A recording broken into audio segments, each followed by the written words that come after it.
Welcome to my channel. বন্ধুরা, আজকে সকাল সকাল বেরিয়ে পড়লাম ঝড়খালির উদ্দেশ্যে। তো আমি আছি, সঙ্গে আছে মনোজবাবু।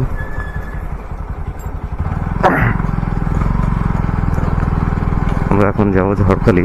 ঝড়খালিতে কিছু চাষিদের সঙ্গে বসার আছে মাছের মেডিসিন নিয়ে।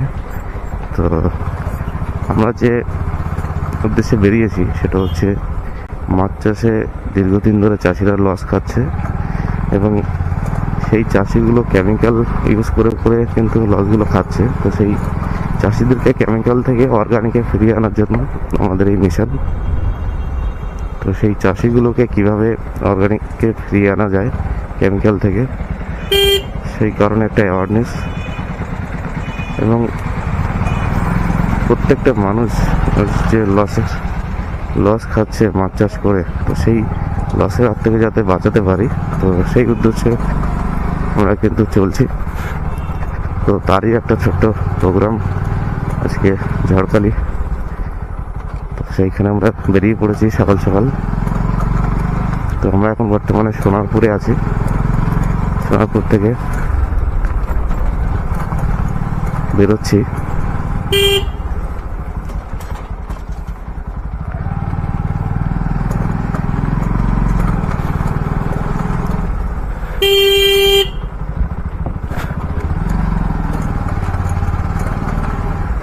তো আপনারা ভিডিওটি ভালো লাগলে লাইক কমেন্ট শেয়ার করবেন এবং আপনাদের যদি কারোর পুকুর বা ঘেরি বা জলকার বলুন যদি কারোর থেকে থাকে, তো আমাদের দিয়ে অন্তত ছোট যে জায়গাটা আছে একটা পুকুর আপনারা করিয়ে দেখুন। আপনারা যে দীর্ঘদিন লস খাচ্ছেন, আশা করি সেই লসটা আপনাকে খেতে হবে না এই অর্গানিক দিয়ে চাষ করলে। আমাদের কাছে ফুল রেঞ্জের সমস্ত ধরনের অর্গানিক মেডিসিন পেয়ে যাবেন মাছের উপরে।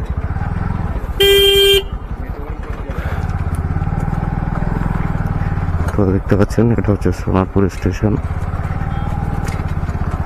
4 নম্বর।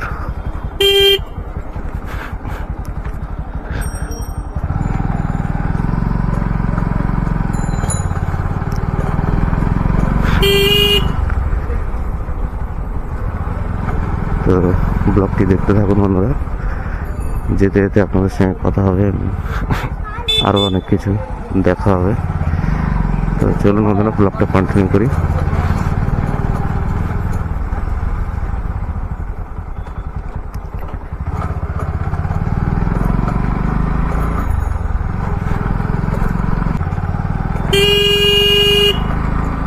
তো সোনারপুরে যে মেন বাজার সেটাই হচ্ছে, দেখতে পাচ্ছেন সকালের ভিউ চারিদিকে। সোনারপুরে সবসময় ভিড়ই থাকে।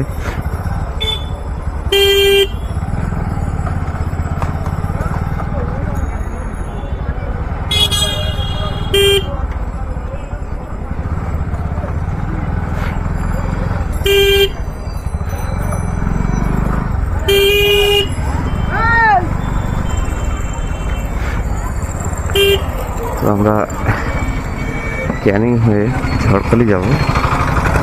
সব থেকে যেটা সোজা রাস্তা, সহজ রাস্তা, সেটা হচ্ছে তেমাতা পার করে একটা মাঝখান দিয়ে সোজা রাস্তা আছে। এখান থেকে আমরা বারুইপুর ক্যানিং রোড ধরবো।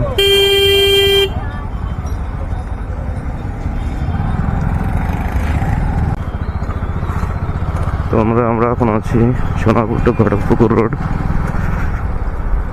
এই সোনারপুর ঘটকপুকুর রোডের থেকে আমরা তেমাতা পার করে চলে এসেছি চাম্পাহাটি তেমাতা। তো আমরা সামনে দিয়ে ঘটকপুকুর ঘটিয়ারি যে রোডটা, ওইটা ধরবো, ক্যানিং বারুইপুর রোডে উঠবো।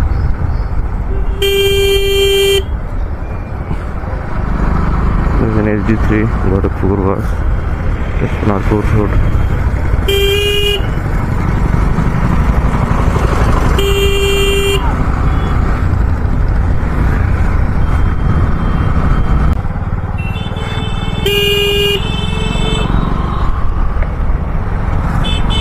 তো ফাইনালি বন্ধুরা আমরা ক্যানিং পৌঁছে গেছি। একটা সাইড নিয়ে চালাও, সাইড আছে এত।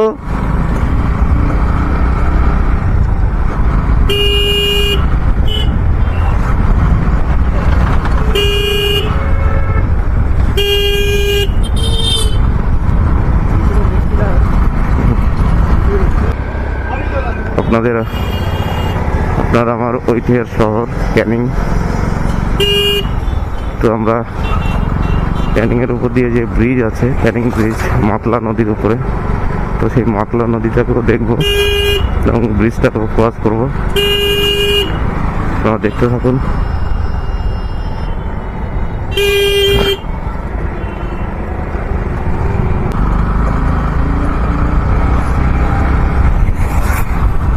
তো ক্যানিং এর সৌন্দর্য আপনারা দেখতে পাচ্ছেন, সকালের পরিবেশটা। এখন 9টা থেকে 9:30 বাজে।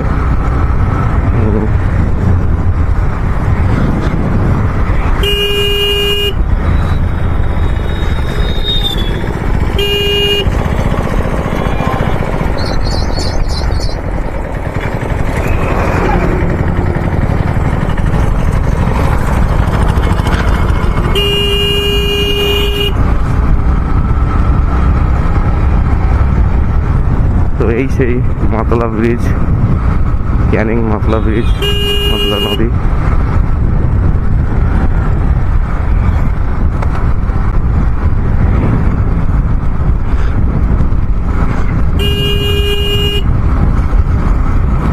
এই সেই মাতলা নদীর উপরে ব্রিজ, ক্যানিং ব্রিজ, যেটা আপনারা শুনেছেন।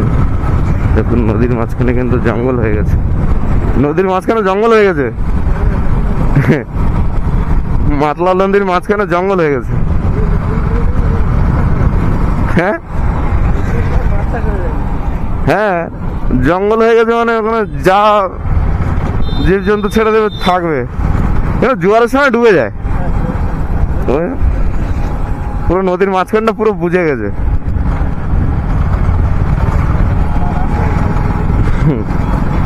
তাও চড়া। হ্যাঁ, এর ভিতরে তো প্রচুর ঘের আছে, প্রচুর ঘের আছে এই সাইডটা। আমরা গেছিলাম, এই নদী তো ঘিরে পুরো ঘের করেছে সব। আগে তো পুরো নদী ছিল পুরো ওটা।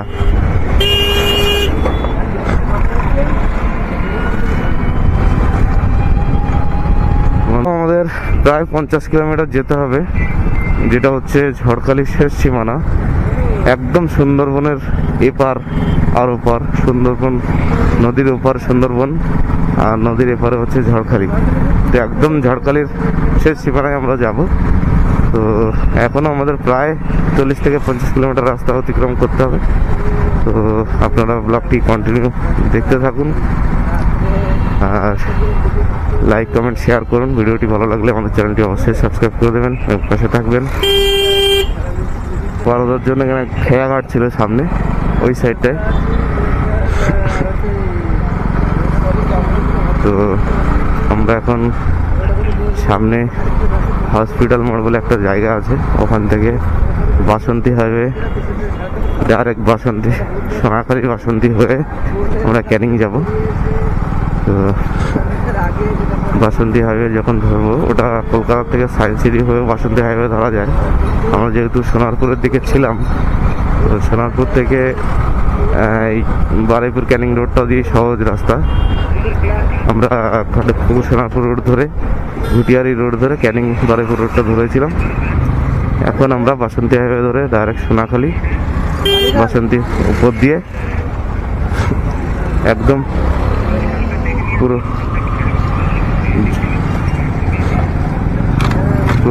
ঝড়খালি, পুরো একদম শেষ সীমানা সুন্দরবনের এপারটায়। এপার থেকে ওপার সুন্দরবন জঙ্গল দেখা যায়। তো সম্ভব হলে আপনাদেরকে দেখাবো। তো চলুন দেখতে থাকুন। আমি আবারও আপনাদের বাসন্তী ব্রিজের উপরে ছবিটাও আপনাদেরকে দেখাবো। তো ততক্ষণে আপনারা ভিডিওটি দেখতে থাকুন। তো বন্ধুরা, ফাইনালি আমরা সোনাখালী চলে এসেছি। তো সোনাখালী বাজার সামনেই। এখান থেকে আমরা বাসন্তী ব্রিজ পার হবো। সোনাখালী ব্রিজ যেটা বলি, বাসন্তী ব্রিজ। তো এই বাসন্তী ব্রিজ পার হবো।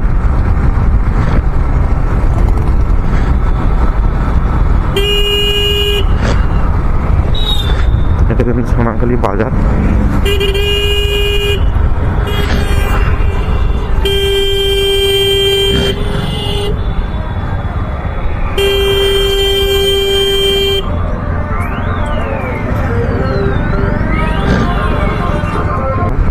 বাসন্তী একদমই সবাই চেনে। সেই ব্রিজে আমরা এখন উঠছি, বিদ্যাধরী নদীর উপরে যে ব্রিজটা। তো এখান থেকে আমাদের ঝড়খালি যেতে এখনো সময় লাগবে, কেননা ঝড়খালিটা একদম সুন্দরবনের গায়ে। আর অলরেডি আমরা সুন্দরবনে এন্টার করে ফেলেছি। বাসন্তী মানে সুন্দরবন। এখান থেকেও কিন্তু বোটে করে যাওয়া যায়। এই যে নদী, বিদ্যাধরী নদী।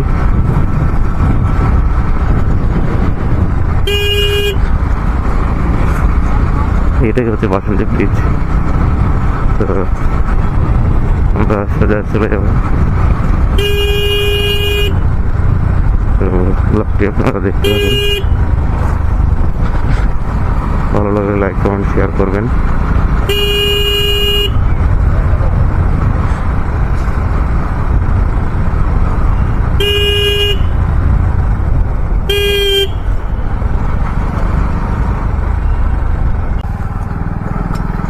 তো বন্ধুরা, ফাইনালি আমরা ঝড়খালি চলে এসেছি। এখানে তো ফাইনালি আমরা ঝড়খালি বাজারে চলে এসেছি। টাইমটা আমাদের হয়েছে এখন 10:40 মতো।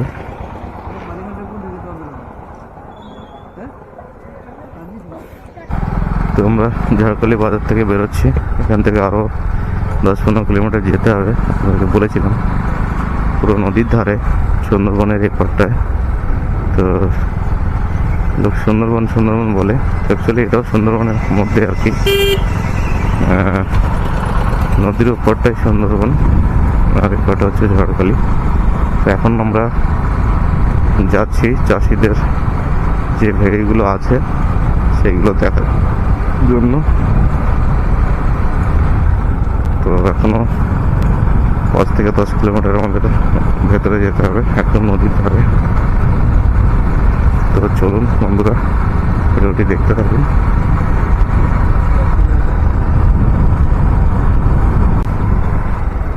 তো বন্ধুরা দেখতে পাচ্ছেন পাশে জঙ্গল, সব কিন্তু সুন্দরবনেরই একটা অংশ। এরপরেও কিন্তু জঙ্গল ভর্তি। আমরা আস্তে আস্তে সুন্দরবনের দিকে এগোচ্ছি। নদীর ধার পর্যন্ত, মানে নদীর ধার পর্যন্ত এরকমই জঙ্গল সব। নদী পার হলে ওপারটাই সুন্দরবন, আর এপারটাই আমাদের ঝড়খালি। তো দেখতে পাচ্ছেন চারিদিকে জঙ্গল। এই জঙ্গলের ভিতরে কিন্তু এটা একসময় বড় নদী ছিল। সেই নদীটা আমাদের বুঝে গেছে, এটা কিন্তু একসময় বোট চলতো, মাছের নৌকা দেখতে পাবেন এখনো আছে। এই দেখুন মাছ ধরার নৌকা। তো এখনো নৌকাগুলো এখান থেকে যাতায়াত করে। আমার পাশে জল উঠলে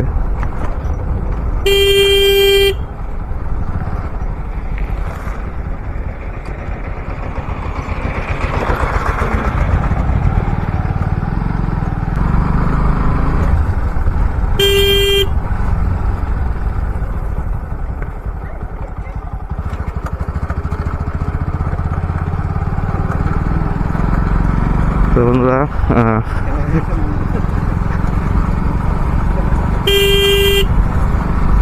ঘুরে আসবো, তো সেটা আপনারা দেখতে থাকুন। এখান থেকে ইটের রাস্তা এটা না, আমি জানি বালিখালে বার যাবে, ওই জন্য ওইটা ঢুকেছে। ওইটা কিন্তু ভালো করে দিয়েছে রাস্তা। তবে ওই ইটের রাস্তার থেকে এটা অনেক, ওই রাস্তার থেকে এই রাস্তাটা অনেক ভালো, ওই পিচের রাস্তা থেকে। ওই রাস্তা যা খারাপ হয়েছে।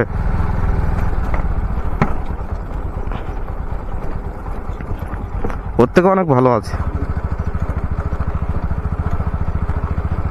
মানুষ চলে না মনে হয়, ঘাস উঠে গেছে। 50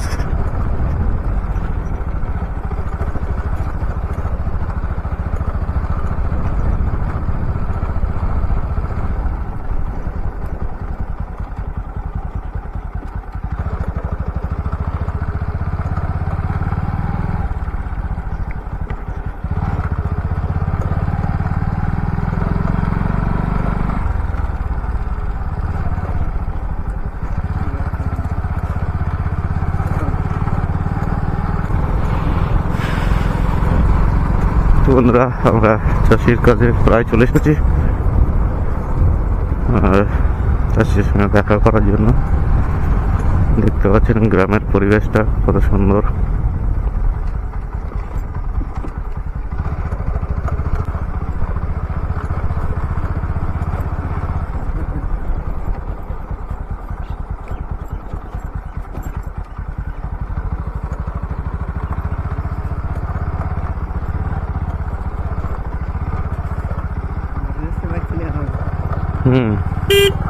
মাটি হচ্ছে খাঁটি।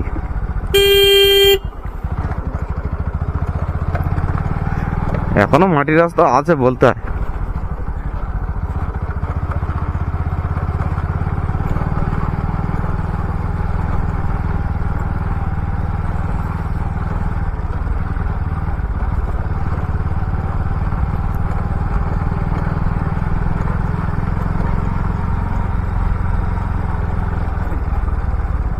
এখানে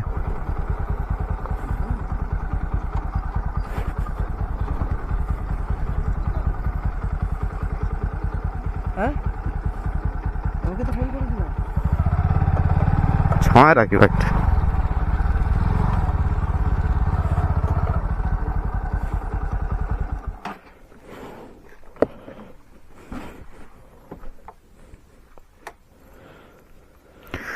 তো ফাইনালি বন্ধুরা, আমরা চাষির কাছে চলে এসেছি।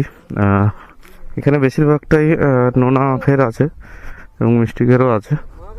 তো ঘেরটা দেখতে পাচ্ছেন, এই যে ঘের, এটা হচ্ছে সব মিষ্টি জলের ঘের, সাদা মাছ এবং গলদা চিংড়ি।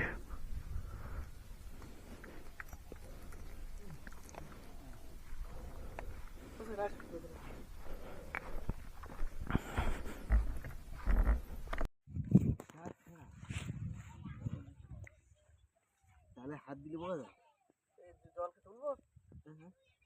হ্যাঁ জল তুলে দেখি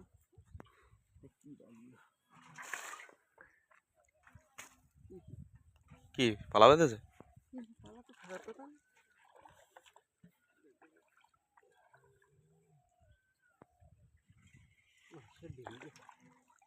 যা পড়েছে তাই হবে।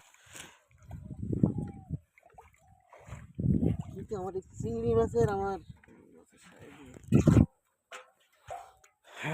নদীর মাছ, আমি এই মাছটা রাখতে চাচ্ছি। এই চিংড়ি মাছের অবস্থাটাই বাবা রে, তো ইট হয়ে গেছে, তো খোলস দেয় না, ডবল চলে গেছে সব। ডবল চলে গেছে। এখানে মল্টার প্লাসটা লাগবে আমার। কতদিন হচ্ছে এই মাছটা? এ বৈশাখের 28 তারিখ। 9 মাস বিক্রি হয়ে যাওয়ার কথা। কার্তিক চলছে, যতই খারাপ মাছ হোক অন্তত 50 গ্রাম তো হওয়ার কথা। হ্যাচারি মাছ না, বেশি হলেও তো অন্তত 20-30 গ্রাম তো হবে। আসলে সেটাও তো হয়নি। আমি এই সব ডবল সেল হয়ে গেছে দেখো। আমি হইনা ছেড়েছিলাম। আচ্ছা, এই মাছটা ঘা চলে এসছে, ঘা এসছে, এটা ঘা চলে এসছে। এগুলো কতদিনের মাছ? এটা ছাড়া আমার ডিম ফেলা শ্রাবণের 2 তারিখ। শ্রাবণের 2 তারিখ, তাহলে কম মাস হচ্ছে এটা।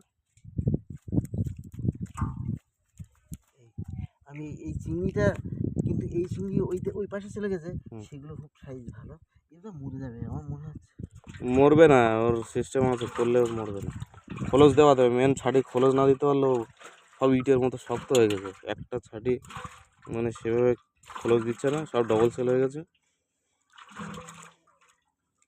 এমনি অন্য কোনো প্রবলেম নেই, সুর কাটা টাটা কিছু নেই।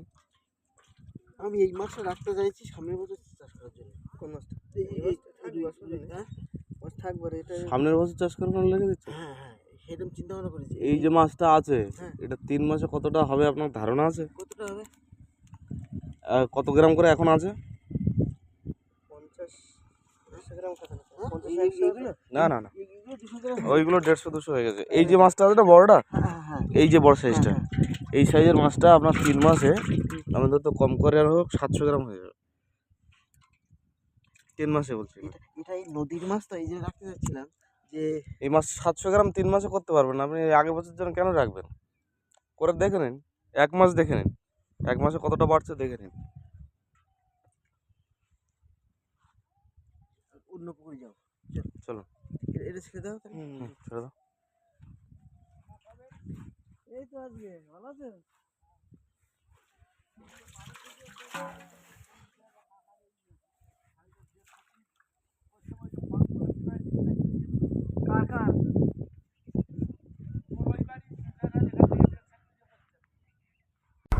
এদিকে যাবো।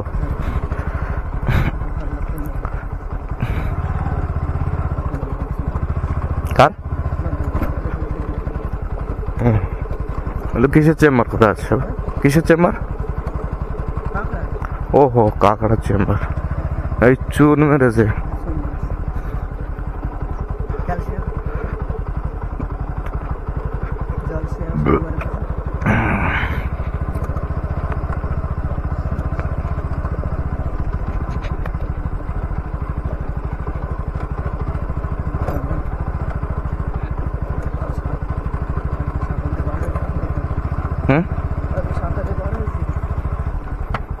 নদীতে এখন সব বন্ধ করে দিয়েছে সব জায়গায়।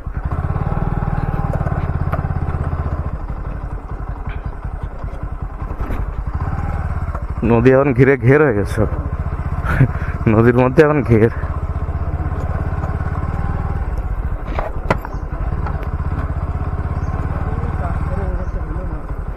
ও তাও পাশে খাল একটা রেখে দিয়েছে, পাশে খাল রেখে দিয়েছে একটা।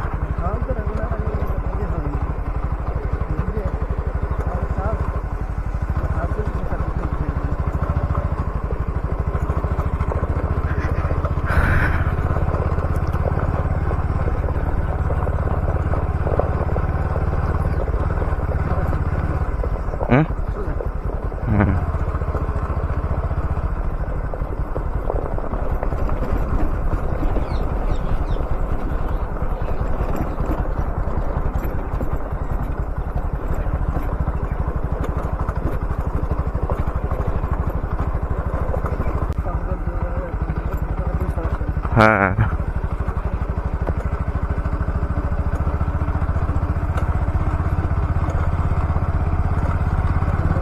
সাইড দিয়ে ভালো ঘের আছে। হ্যাঁ, কোনটা? হ্যাঁ, কোন দিকে যাবো? এইটা, এটা বাড়ি।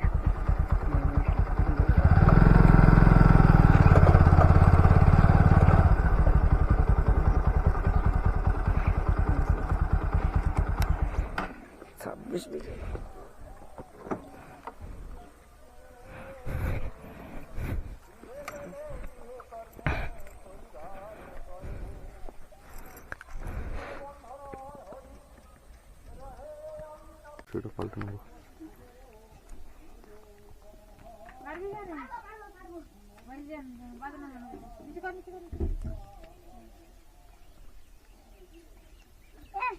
মাছ জাল ফেলার মতো হয়েছে। কতক্ষণ পরে ফেলো?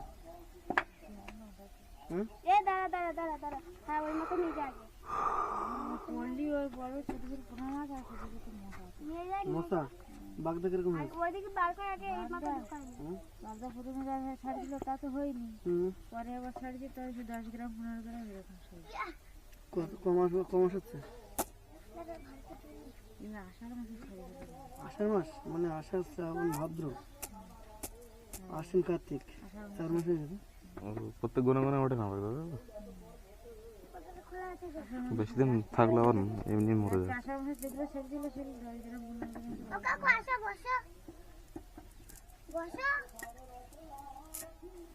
কাকু এখন জাল খাও না? জাল ফেলবো তো, ঘাটগুলো কি নোংরা। আমার ভিডিও হচ্ছে না না ঠিক আছে চলো রাখ করতে না হেলমেটটা খারাপ করে রাখো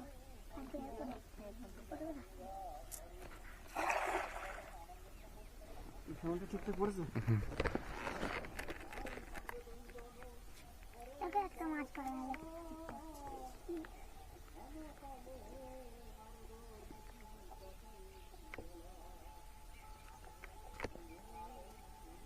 বড় মাছ কিছু নেই বুঝলি আছে বড় মাছ তো আমি জাল ফেলতে বড় মাছটা পরে না। বড় মাছ পড়েছে হুম? পড়েছে আমার জাল ফেলা আমার জাল ফেলিতে ভালো করে মেলে না তো।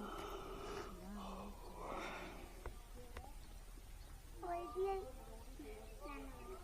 ওই দিয়ে রান্না করে তুমি তো জাল ফেলতে পারো তুমি তো জাল ফেলতে পারো এই মাছই পড়ে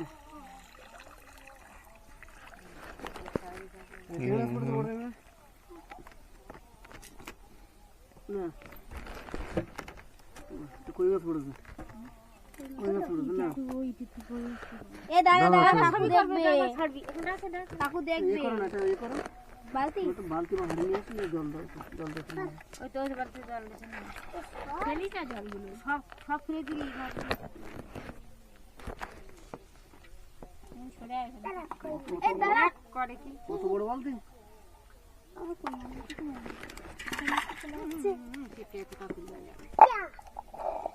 সেই গামলাটা কোথায় ওই গামলা নিয়ে গিয়ে গামলা নিয়ে আমার এই যে ছোট একটা কই বাচ্চা ছাড়বে দাঁড়াও ছবি করতেছি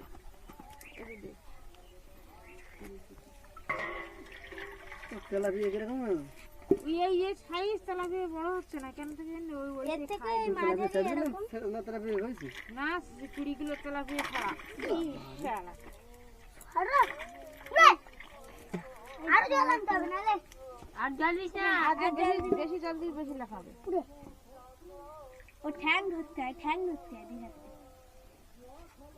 ছেড়ে দেবেন ছেড়ে দেবেন সমুদ্রে পুরো তো হেবি তুই সরে যা ক্যামেরার সামনে তো সরে যা ও ক্যামেরা হেলমেটে লাগা না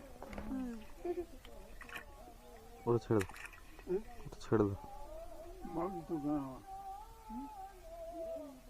বালতি না বালতিতে রাখতে হবে না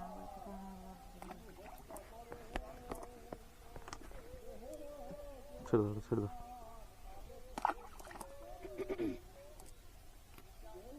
জালটা রাখো জালটা রেখে বড় আর একদিন পর পর দিচ্ছি তো মাছের অবস্থা বুঝতে পেরেছি বড় মাছটা তোলো একটু বড় মাছ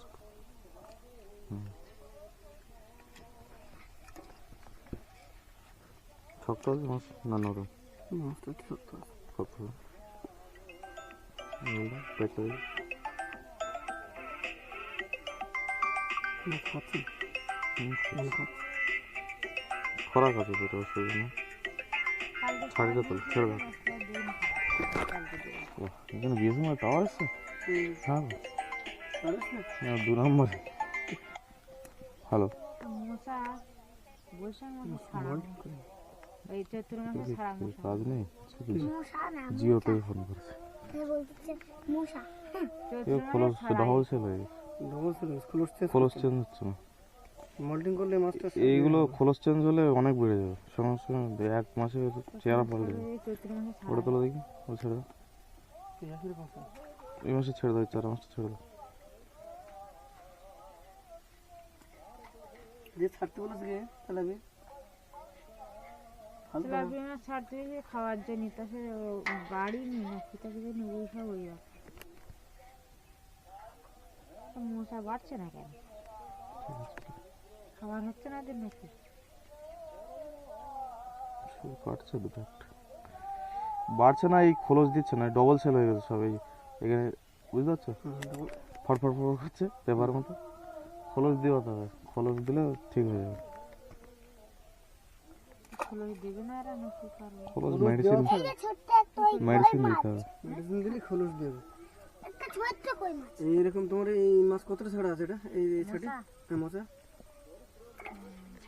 কই মাছটা কি করছে দুবার করে ছাড়ি দিয়েছে শুনে দেখো এটা কতটা জায়গা আছে কতটা টোটাল? এটা টোটালি যদি সব ছেড়ে ছেড়ে দিয়ে এরকম আছে ছেড়ে দে এ লেজ খাই নিচে দেখো 15 বিঘে বুঝলো ওই জলে জলে ওই ধান আছে না জলে জলে কতটা আছে? জলে জলে 10 বিঘা মতো আছে আমার যত সময় কারণ আমি তোমাকে বলি এই টোটাল ওই যে নারকেল গাছ আছে না ওই ধান দেখা আছে লাস্ট কলা গাছ ওই টোটাল এই বাঁধ আর এই বাঁধ আর এই বাঁধ এই টোটাল এটা 15 বিঘে আচ্ছা আচ্ছা 15 বিঘার এইগুলো খোঁজখাজ বাদ দিলে ওটা 3 বিঘে মতো মনে হয় ওটা হ্যাঁ ধানে 3 বিঘে খাবার নিতে তাহলে ওই 3 বিঘে তো 12 ওই 11 বিঘে 11 হ্যাঁ 10 বিঘে 11 বিঘে হবে। 11 বিঘে ঠিক আছে। এইটুকুর মধ্যে মাছ তিনটে করে লাগবে বুঝলে, সাবান লাগবে জল দিলে তিনটে করে লাগবে তিনটে লাগবে না কেন মাছ তুলে দেবে কবে, মানে ঘের শুকাবে কবে? হ্যাঁ ওই বাড়ি এসে তো ভিডিও মেশিন লাগাবো বললো। তাহলে মেডিসিন করে কি হবে? ওইগুলো যদি করে ধান কাট বাড়ি এসে ধান কাটবে ধান কেটে তারপরে তাহলে মেডিসিন দিয়ে কোনো লাভ হবে না। মেডিসিন দিলে অন্তত 2 মাস রাখতে হবে মাছগুলো, রাখলে সাইজ এসে যাবে। এই যে বড় মাছটা 2 মাস রাখলে প্রায় 600-700 গ্রাম হয়ে যাবে। জলটা ফুল গাছে ভাই ফুল গাছে কি জান থাকে না কাঁচা কাঁচা জলটা